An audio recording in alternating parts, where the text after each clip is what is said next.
Howdy, everybody. King Bob coming at you from King Bob's Kingdom, and today I'm going to take you on a little tour of my flight sim setup when I want to play Flight Sim 2024 and act like I'm a pilot. So let's get going. Cool. Alrighty now. Let's start this tour with what I find to be the most important part of any flight sim setup, and it's the flight stick and the base. In this case, the base is the Moza AB9 force feedback base. Yes, it's a monster.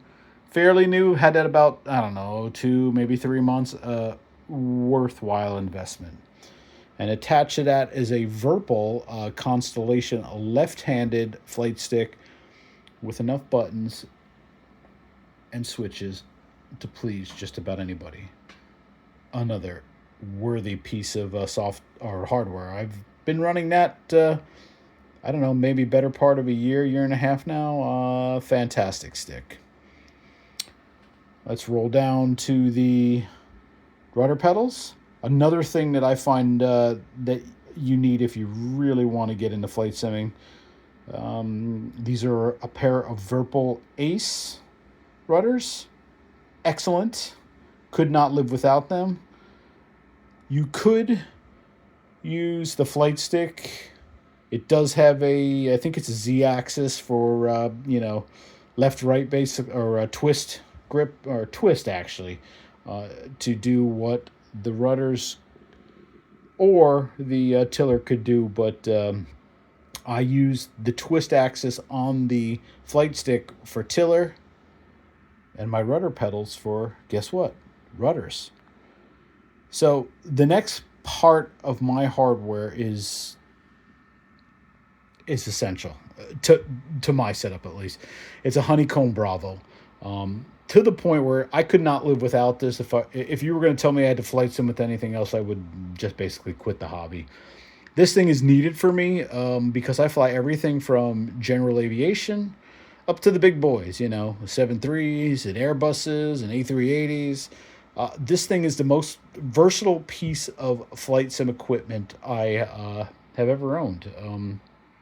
It can do just about everything, and I use the levers, I guess you could call them.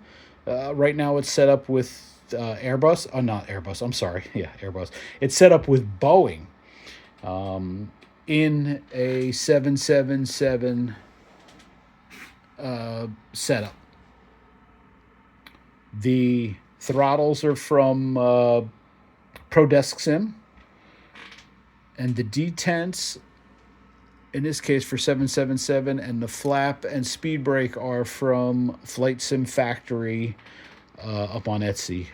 But again, Honeycomb BRAVO, it can do it all. Everything from GA to you name it, it can do it. So well worth it. To the point where I bought a second one just in case this one ever breaks.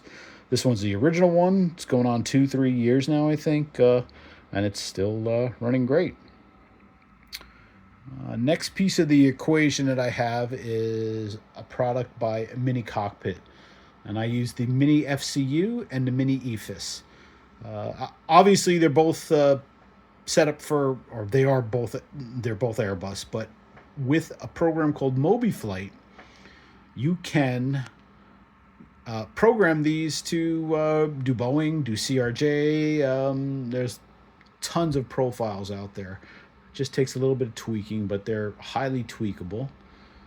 And above that is a WinWing McDo. This is for Airbus, obviously.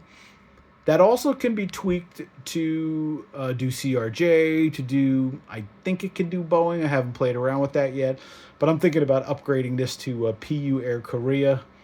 It's basically one device, and it has multiple plates to swap out for Boeing and Airbus and CRJ and just about anything else you could think of. So all excellent devices that are essential to my flight sim experience or my flight sim enjoyment. Rolling over to the opposite side over here, I have a Stream Deck XL, which I use to control OBS. I also use it for flight panels from flightpanel.io. Plenty of one, I think it's flightpanel.io. I have to double check that. But anyways, they make products where you can have things like the overhead for 777 or Airbus A320, or I think they even have, like, some GA stuff. But well worth it. Stream Deck is a nice piece of equipment to have. Over to what I use as an EFB is my Surface Pro 9, I believe it is.